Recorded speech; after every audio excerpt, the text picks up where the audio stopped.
Back Recording where in we started. progress. Here we go round again. So where were we? Um, who gives a shit? I want to talk about other things. Do So, you want to talk about New Country? yeah. Um, You'd love living here. Like every store you go to, every restaurant, every bar, that's the music they play. is that right? It, not every, but I yeah, I it's thought like, new country, not yep. like even old school country. I figured Austin would have enough quality music venues that that would not be very prevalent. It's more places that are not like chain or like minor chain or whatever. So I think that they get like a Texas soundtrack, as Huh. opposed to like more local stuff. Like no, if you go to like Waterloo Records or like a cool record store or whatever, no, it's gonna be great music. But if you go to Rudy's Barbecue, which is actually a pretty good barbecue place, but you're gonna get that. So maybe they are trying to align to a more mainstream sensibility to Yep. bring in more folks. And they've done that ever since I moved here. And so like there are times Kim and I would be eating breakfast. We'd be like, okay, we just have to get this to go. Like, It ran you right out. yeah. So it was interesting that email you sent me yesterday after the Masters, um, talking about how those guys were trying to make putts for millions of dollars. Like literally, the Yeah, two literally. Yeah. the two guys in the playoff, first place paid out 4 million, second place paid out 2 million. So that's an interesting way to look at it. And I was thinking about it, my own experiences being a golfer is I think the most I've ever had a putt for was probably about $60 or something, which to you know, which seemed like a lot at Yeah. the time for sure. When you're just a mere mortal on the golf course, that so I'm trying to figure out like so when they're putting for hundreds of thousands of dollars, is it the same as us mere mortals who are putting for say 50 to $60? Well, I think that there's two things. One is I think like there's other pressure because you're on TV, a million people are watching you. So it's not just the money, but like the chance for a huge success or the fear of failure. So I think that, if you failed, if you didn't make that putt, there weren't a ton of people mocking you. Um, No, and there's the three guys you're playing with yeah, essentially, and they're yeah, not even mocking you. yeah. As It's not, that sort of competition. It truly is a gentleman's game. yeah, So you're almost rooting for the guys you're playing against to do well. At least some people are. I think that's how the game should be played anyway. But and you would mention something about feeling sorry for the guy who doesn't make it or whatever. And I just have trouble feeling sorry for these guys, like a Rory McIlroy, for example. The guy has made hundreds of millions of dollars simply because he's good at a game that most people just really like to play, and certainly he does too, and that's yeah. why he got so good. But it's hard for me to have even a tiny sliver feeling sorry for somebody who loses out in a playoff, or if Rory McIlroy did not win the Masters because he was trying not to win it, obviously. Yeah. Um, I would have no feelings of sorrow for him because he's getting well paid to play a stupid game, you know? And it's interesting. I think money has really like ruined most sports, if not all sports, The in particular. purity of it. Yeah, in particular college sports. But it's also easy for me to say not being a part of that whole thing. But then it's sort of interesting. Like, does that extend to like now we're talking about people, very wealthy people. Does that Mhm. extend to like we don't feel bad for actors, we don't feel bad for musicians, we don't feel bad for whoever. Yeah, that's a good question and a good point because at the end of the day, we're all humans and we all go number two and we're all going to die. And so just because they happen to be doing so well in their chosen profession, whether it be professional sports or acting or whatever, should we feel any less sympathy for them? And I think, yes, we should. I And do. um y- yeah, it's interesting though. I no, I do too. I mean, I just do, and I think most people do. But it is you also, and this is the difference, big difference I've always talked about between golf or tennis or something like that versus team sports. Hmm. Because for me, I root for Boston, and so it's a di I haven't noticed that. yeah, it's a different sort of thing. And so and as crazy as it is, and let me say it's insane, but people, live and die like, with where their team's success and failure. But it's a team wide and a city identification, and you feel city pride and you feel, city disappointment in a way like, and that's why I really don't watch golf or tennis or something as much, not nearly as much, even though I like them, is because like, why am I rooting for Rory or why am I not rooting for Rory or why am I rooting for, Alcaraz or not rooting for him or whatever, as opposed to, you know, Boston. yeah, It is so arbitrary, and yeah, even team sports no, in this yep, day and age. No, none of those guys on the Boston Bruins are Bostonians. For yep. maybe every once in a while they'll get a local guy on their team, but by and large, there's no allegiance to any teams by any of the players. They go wherever the biggest paycheck is offered to them, which I get and I understand. I would do the same thing as well. But it's this weird thing. I mean, if you really broke it all down and why we're big sports fans, and why we root for a particular team, there's a lot of really strange things behind it all, I think. Well, I think like going back to what you were saying about they're not Bostonians, I don't care about that.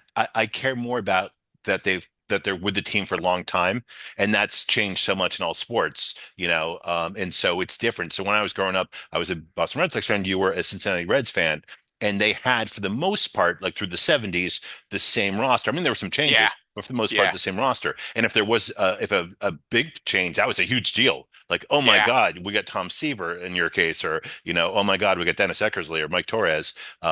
When Jim Rice was traded to the California, or Fred Lynn was traded to the California Angels, you probably shit your pants. Yeah, and it was stuff like that, and that was all about free agency and money and all. But it was definitely like like so I cared because like I don't care that he's from Southern California, so I don't care that he wasn't from Boston, but he Hmm. was a Boston Red Sox, So, and I guess to that point, and same thing with Ray Bork.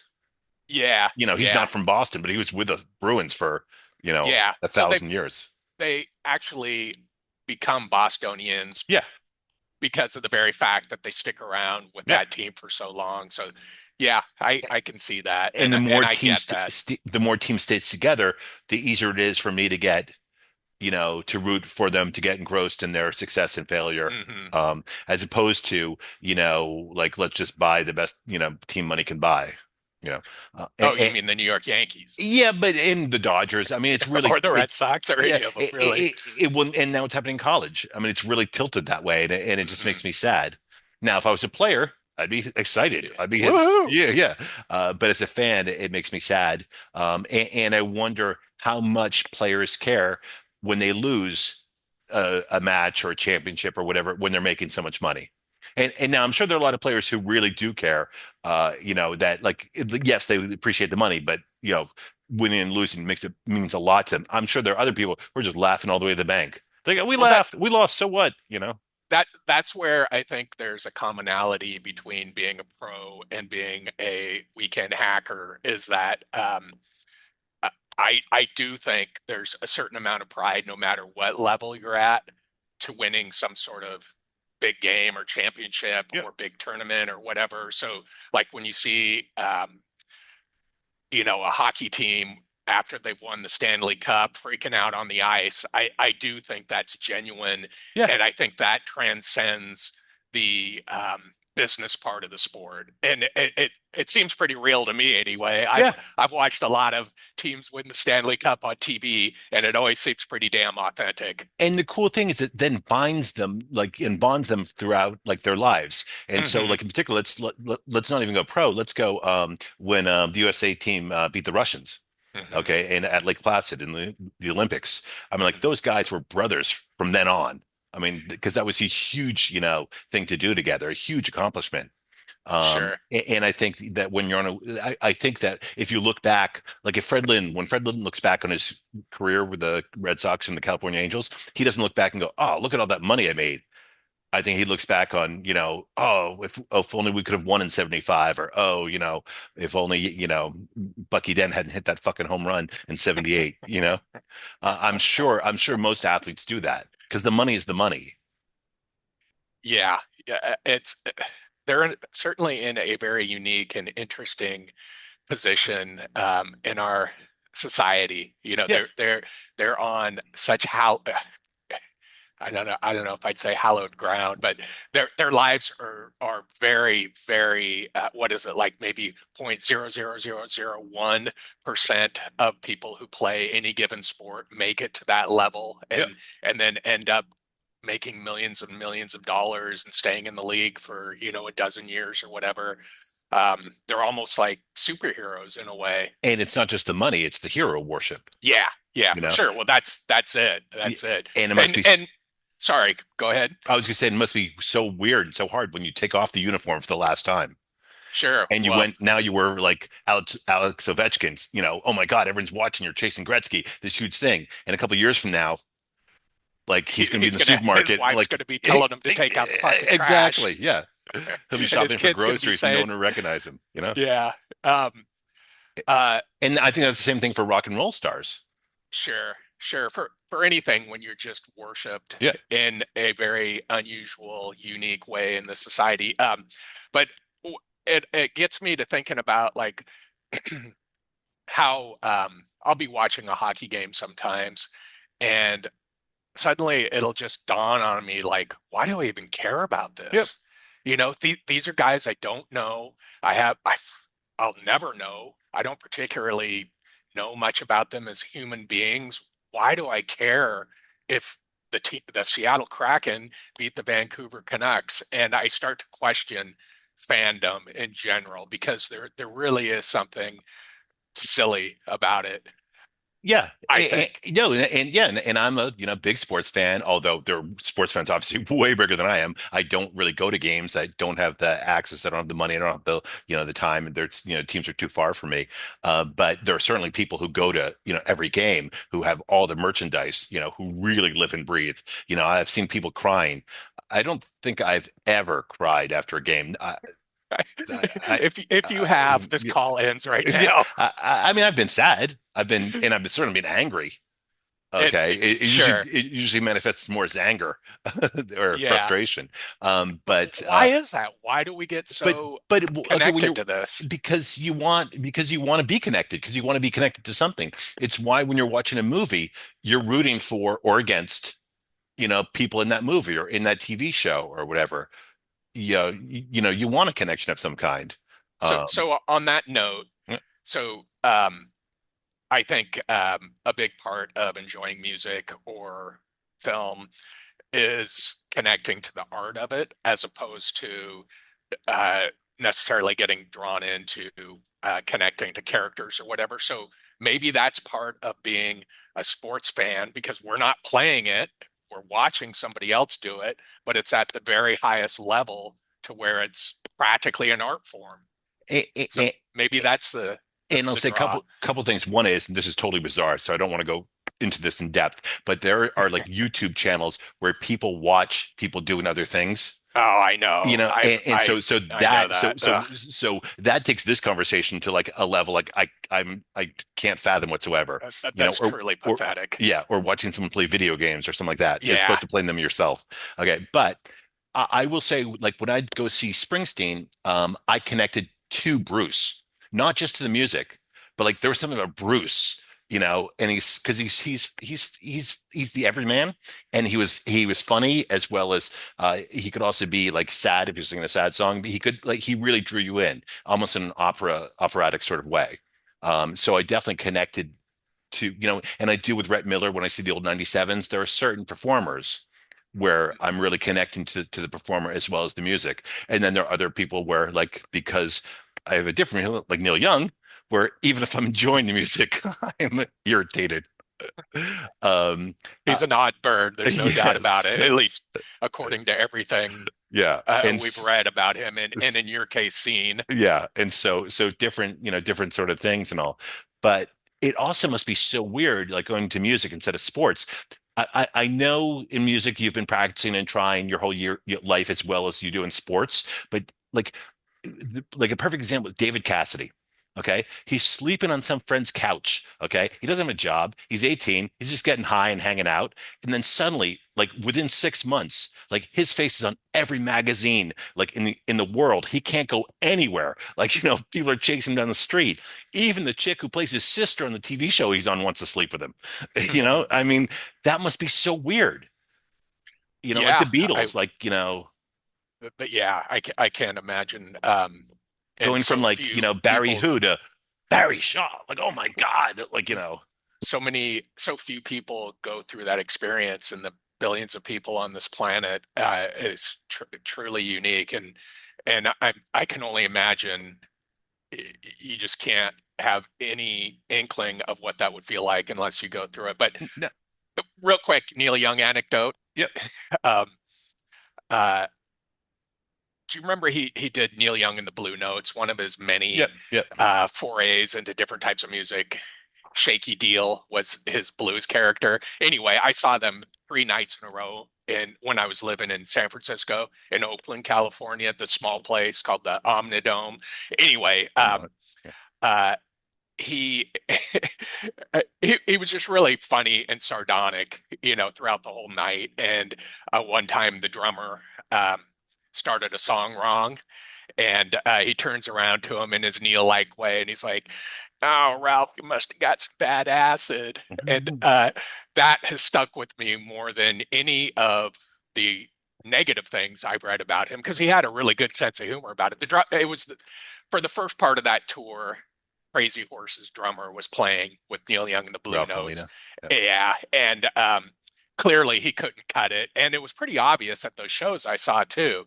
The rest of the band were like seasoned, way seasoned musicians compared to the guys in Crazy Horse. He was the only one from Crazy Horse who was playing with him at the time. But anyway, it was only like a few weeks later, Neil Young and the Blue Notes are playing with a, you know, session drummer more or Yeah. less, because Ralph was not up to task No, that was the beauty playing of that. Crazy Horse. They were not playing like by the book musicians. They were a garage band. And yeah, and it's interesting because and Neil talks about it a lot, where other people will ask him, why do you play with those guys so much? They kind of suck. And he would basically, the reason he would give is basically what you said, and it was all a feel thing for Yeah. him. And it's interesting because I think he's spot on with the early Crazy Horse records, um, but from about Ragged Glory on, which was in the early '90s, there's no, not only do they sound shitty and they're playing shitty, but the feel is even shitty. So they're way past they're way beyond their, what is it, past due date, Yeah. in But my that's a opinion. difference in you and I. I'd way stopped listening to them by then.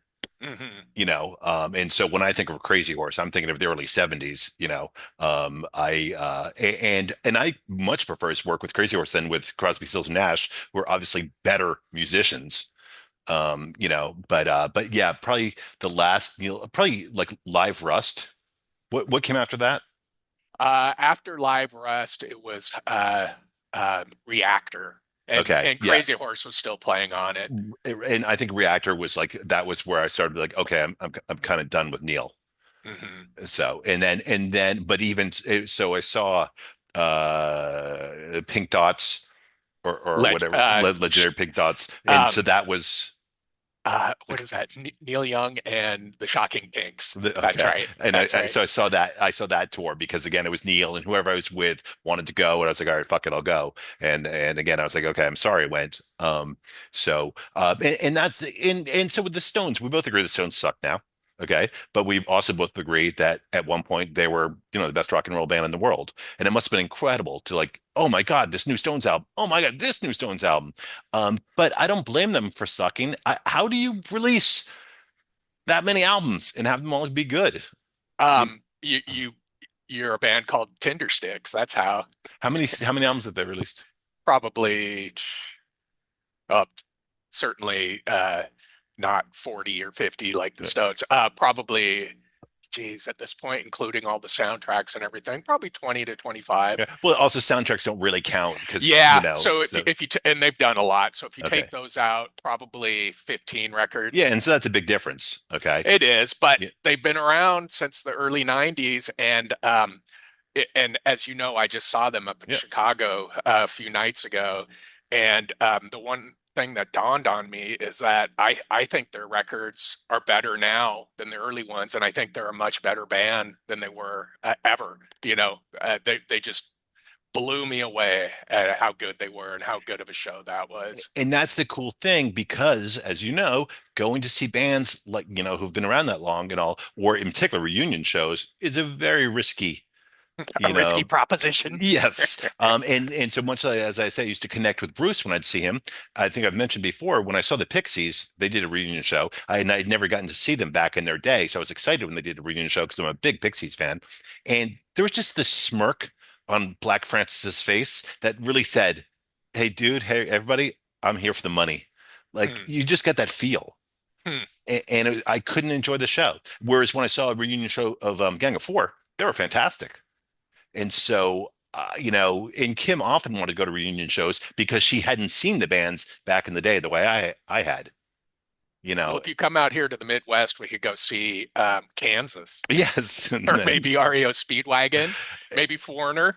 so here's the funny thing. Like you think of the 70s and you think of those bands, but the truth is when you think of the 70s, actually, when you actually think about the 70s, more different genres of music were either introduced or championed during the 70s than any other period, any other decade in rock and roll history or music history. Truly a golden age. It's bizarre because there was singer-songwriter, there was punk, there was disco, there was, rock, reggae. I mean, like there was everything. Prague, Yeah, yeah, prog.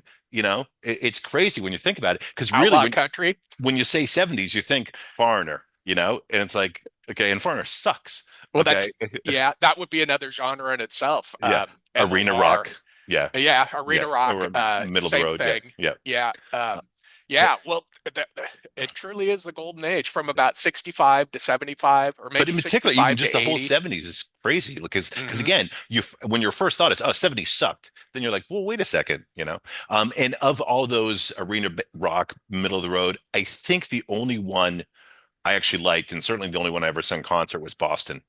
Hmm. Um, eh, Once again, yeah, your and I don't think Boston fetish. I don't think that had that much to do with Boston, you know. Um, Sure. uh, I, That I mean, first record's their great. first album's real good. Yeah. Yeah, So, yeah. and after that, actually, they're not good. Uh, I definitely also like Jay Giles. And then the Cars' first two albums in particular, the Cars' first album is fantastic. The Cars' second album is pretty good. The rest of the albums suck as far as I'm concerned. I'm 19 years old. Having Christmas in Beacon Hill with a girlfriend of mine at the time. She thinks I'm no, I'm sorry, I'm 17. She thinks I'm 19 because that's what I've told her. Okay, which is why we're having breakfast You at a scoundrel. diner. She went over to the jukebox and played Hey 19 for me by Steely Dan. And like I don't notice, okay, and I'm still eating. And she finally says, "Didn't you notice the song?" I'm like, "Yeah, what about it?" Because it's my birthday. And Sure. and and then oh yeah, that's right. Like, I had to get Yeah. back in character. I was too But consumed by my food. but I'm taking out my gifts, okay, my Christmas gifts. So we're doing a thing. And for some reason, I started talking about the Cars. I don't know why. And started talking about how they were so good and how they suck now and all this crap. And I unwrapped the record. And indeed, it's the Cars' latest album, Yeah.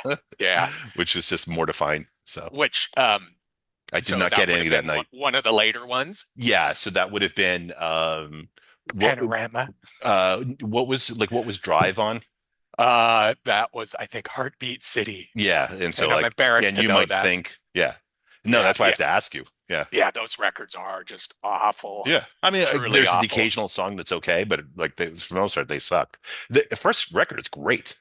Yeah, it sure is. It Yeah, holds up too. yeah, You yeah. listen to that today, it holds up. And I saw them in concert, and unbelievably, I don't know why, they were really, really loud. They were one Hmm. of the loudest bands I've ever seen, and that was in an arena, not in a club, not an arena, a music hall. Okay, but still, it's weird. Like the Ramones, I was ready for them to be loud. Drive By Truckers, I expected them to be loud. The Who are obviously going to be loud. I don't know why the Cars played so loud. My head was ringing when I left that show. So. But I like the Cars, although Rick Ocasek is a complete asshole. Um, Why is that?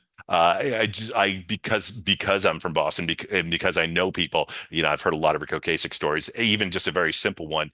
Like, My best friend from childhood, Greg, his father owned a bookstore, a record store, and I actually worked in the record store. And Greg worked in the bookstore at one point, and this guy comes up, this tall, skinny guy with shades on, and he's buying music magazines.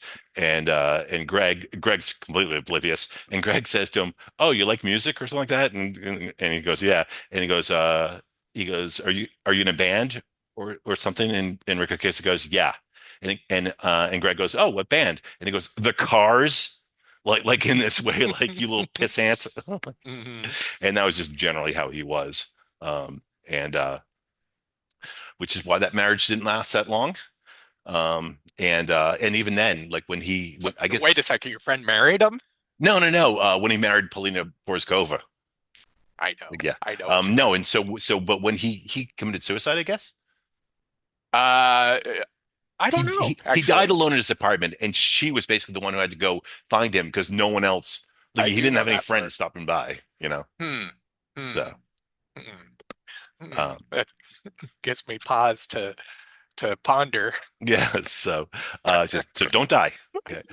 Um, and that's the weird thing, is like Kim and I talk about, like I don't have that many friends here. She doesn't have that many friends in New Mexico. When you get to a certain age, like you stop making friends to a certain extent. And in particular, in my case, I work with people all day long. So that by the time I finish work, I'm not thinking, oh boy, I really want to hang out with people. Like I'm Mhm. I'm thinking, good, they're gone. I can hang out with the dogs. And dealing with people and their dogs, and I can only imagine, and you can confirm or deny. I can only imagine the way people treat dogs in this day and age, and the way they feel like their dog should be treated. I can only imagine it's really difficult to deal with dog owners. Those people don't come to me. So, Those people, for the most part, those people don't think their dog needs to be trained. Their dog is perfect. huh, huh, So interesting. I don't get, I do get problematic clients. Don't get me wrong. Okay. But I don't get that. Not the people who like pamper their dog so much and are like sitting their dog on in a chair next Yeah. to them while Yeah. they're eating, Yep. that sort of thing. Yeah, I get The like that's, woman who carries her dog in her purse I while get that. she's like going around town. Yeah. And so again, they're not coming for training. Like the people who are coming for training is either A, their dog's driving them fucking crazy, or B, like they want to be able to do more stuff with their dog. So I get that person maybe once a year. I Mhm. did have a woman though who she hired a dog psychic for her dog.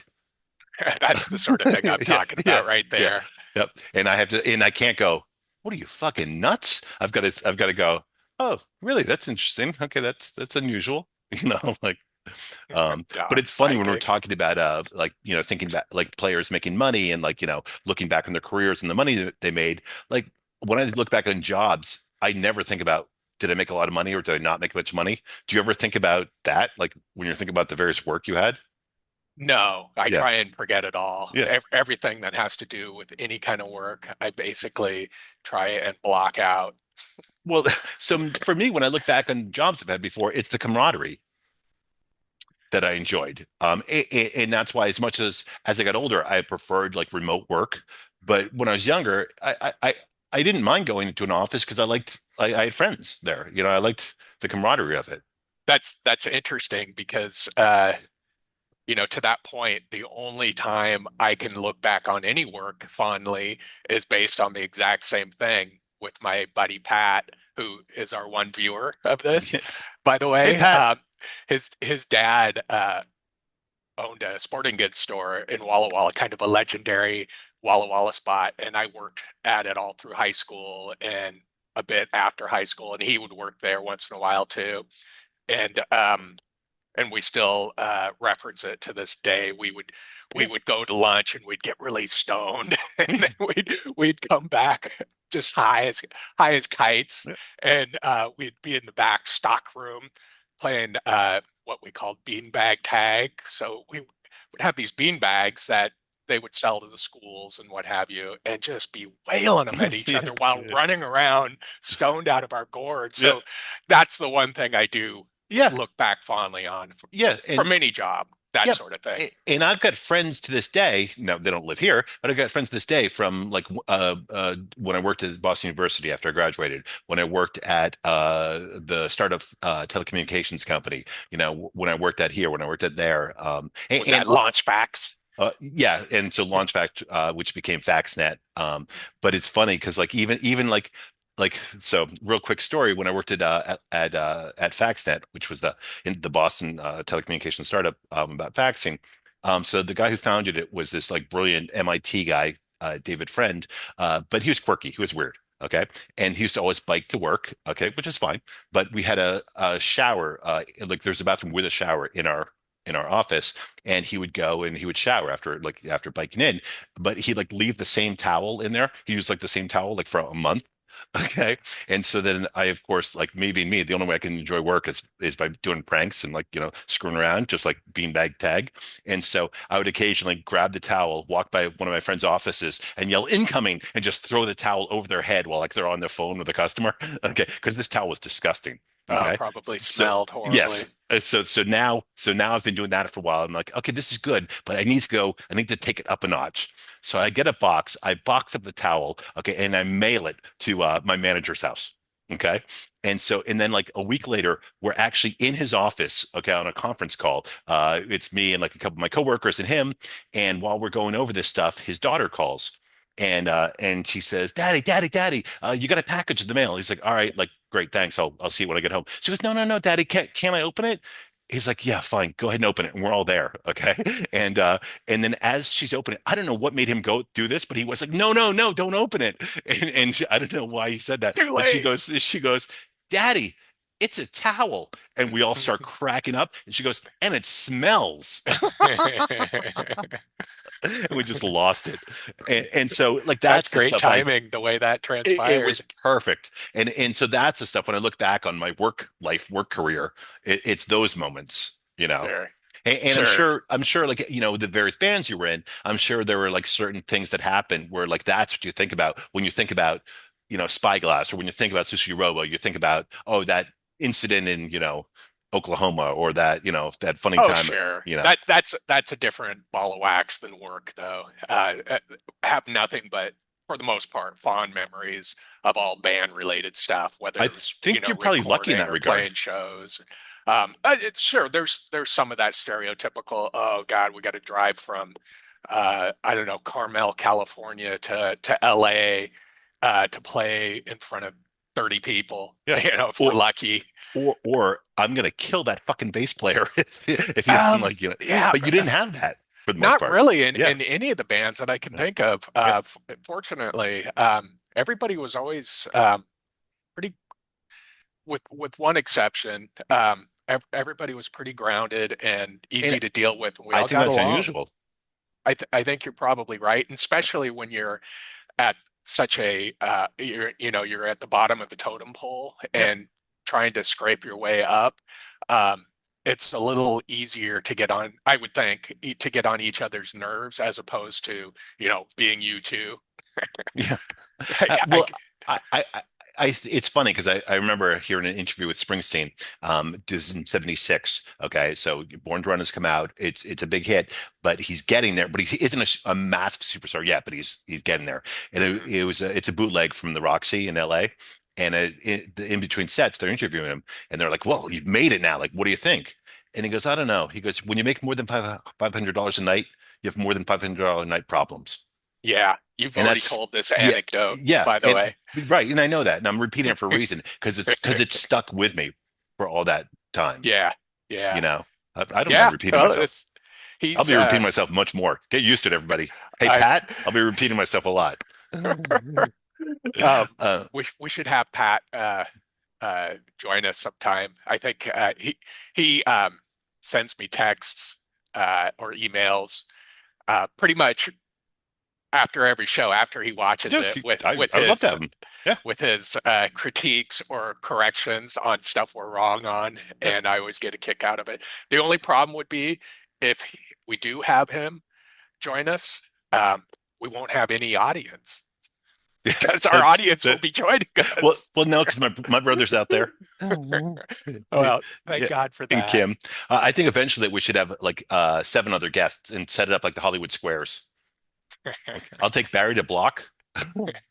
But by Well, the way, as far as repeating myself, the funniest thing by far my mom ever said was one day she said to me and my sister, she said, I'm a little worried about your father. He's starting to repeat himself.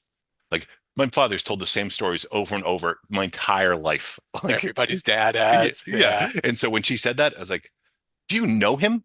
Like, And your dad didn't develop dementia or Alzheimer's or anything, did he, no, in his no, later years? no, his So, brother did. My uncle did. oh, is that right? As Mary, it got to the point, real quickly, it's creepy. My uncle actually hit on his daughter when he was in the nursing home. I've heard about that sort of thing Yeah, because he was happening with, that, you know. yeah, yeah. So But how much would I, that freak you out, you know? yeah, well, I mean, when you're when you're used to somebody being around somebody who has dementia, Alzheimer's, whatever, I think you probably, if unless that's the first sign of it, but I can only imagine your uncle had been Yeah, in the throes of that for a while, so you kind of understand pretty quickly what's but going on, and it's no fault of his own, imagine like you're but still, married. it'd be weird. Yeah, and imagine like though you're living with someone like who's much older than you, or some people get dementia earlier. That must be a really hard thing to live with someone who's got dementia. Oh my God. I, Yeah. I saw it up close with my dad. I wasn't living with him, of course, but was very involved with him up until the end. And yeah, it is I didn't know it's that. Okay. oh, you didn't Yeah. know that? Yeah. Oh Oh. yeah, my dad had Alzheimer's. His Yeah. two of his brothers did. Actually, all of his siblings did. His dad Wow. did. So Does that worry you? uh, who are you? Does that worry you? What's my Yeah, name? yeah. What? What? Who are you again? Please. Yeah. Who are Where you? am That's I? the Who.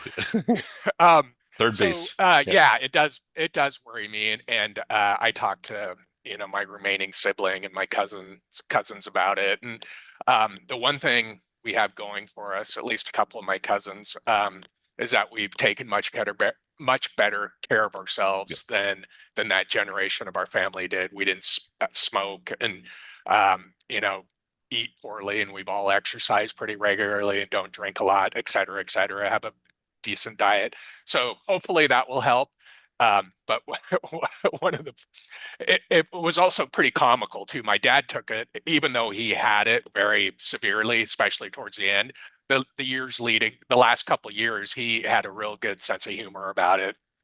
And one of the first things he would say when he met somebody new is he would tell them, I may repeat myself because I've got Alzheimer's, which is, I guess, pretty unusual. Most people are in denial with I'm it, sure. like I think my uncle was, according to my cousins, and so it's kind of interesting. But I remember at this, he was in a memory care center, and they were doing an evaluation on him, and one of the questions was, Jack, do you know what year it is?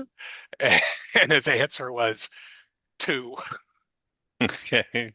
So that tells you that tells Close. you how deep he was Yeah. into it. But then he would, an hour later, he'd have a relatively lucid moment and talk about something that happened 30 years ago. And it's a really, really strange condition to see Yeah. up close.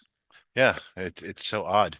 Um, and but I'm glad he was able to deal with it the way he was. But yeah, I think that's really tough. And in particular, if you're living with that person, because you don't Yeah. know what you're getting from moment to moment. Yeah. Uh, my mom passed away about 8 years before he did, so she didn't get the brunt of that. Of that. Yeah. It had started a little bit while she was still alive, but she didn't get the real tough part. A lot of that fell on myself and my sister. We were That's hard. pretty involved in making